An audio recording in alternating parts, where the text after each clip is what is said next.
कोल्हापुरातील शाहू स्मारक भवनात ज्येष्ठ राजकीय विश्लेषक प्राध्यापक डॉक्टर अशोक चौसाळकर यांच्या अमृत महोत्सवानिमित्त विचारशलाका लोकशाही विशेषांक आणि गौरवांक प्रकाशन सोहळा आयोजित करण्यात आला।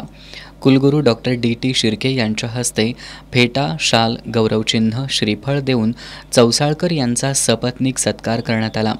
यावेळी अनेक मान्यवरांनी डॉक्टर चौसाळकर यांच्यासोबतच्या आठवणींना उजाळा देत आपलं मनोगत व्यक्त केलं।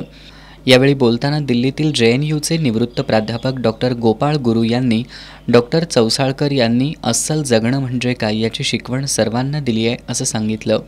सोप्या पद्धतीनं आणि प्रभावीपणे लिखाण कसं करावं हे त्यांच्याकडून शिकण्यासारखं आहे। शांत संयमीपणे आपले विचार आणि भूमिका मांडली की ती समाजात खोलवर रुजते, हा आदर्श आपल्यापुढं डॉक्टर अशोक चौसाळकर यांनी ठेवलाय। सध्या विचारवंतांकडे संशयानं पाहिलं जात असून फॅसिझम वाढत आहे। उद्या जर सिलेंडर 1500 रुपये झाला तरी तो घ्याल, पण का म्हणून विचारणार नाही, ही मानसिकता झाली आहे। त्याला काहीतरी तारतम्य हवंय। देशाची राज्यघटना 25 ते 30% बदलण्यात आली आहे। असं असताना लोकशाही टिकवायला, संविधान वाचवायला आपण सर्वांनी पुढे येणं गरजेचं असल्याचं मत त्यांनी व्यक्त केलं। ज्येष्ठ विचारवंत किशोर बेडकिहाळ यांनी यावेळी बोलताना सध्या लोकशाही अंतिम टप्प्यावरती आली आहे का असा सवाल उपस्थित केला।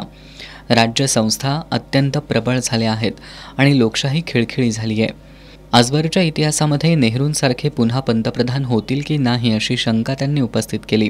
लोकशाहीला पुढे नेण्यासाठी क्रियाशील हस्तक्षेप करावा लागेल, त्यासाठी सर्वांनी पुढे येणं गरजेचं असल्याचं मत त्यांनी व्यक्त केलं। यावेळी ज्येष्ठ इतिहास संशोधक डॉक्टर जयसिंगराव पवार, राज्यशास्त्र परिषदेचे अध्यक्ष doctor Shivaji Patil, doctor Nagorao Kumbhar, doctor Bharti Patil, Gauri Chausalkar, प्राचार्य डॉक्टर TS पाटील यांच्यासह चौसाळकर कुटुंबीय, हितचिंतक, साहित्यिक आणि नागरिक उपस्थित होते।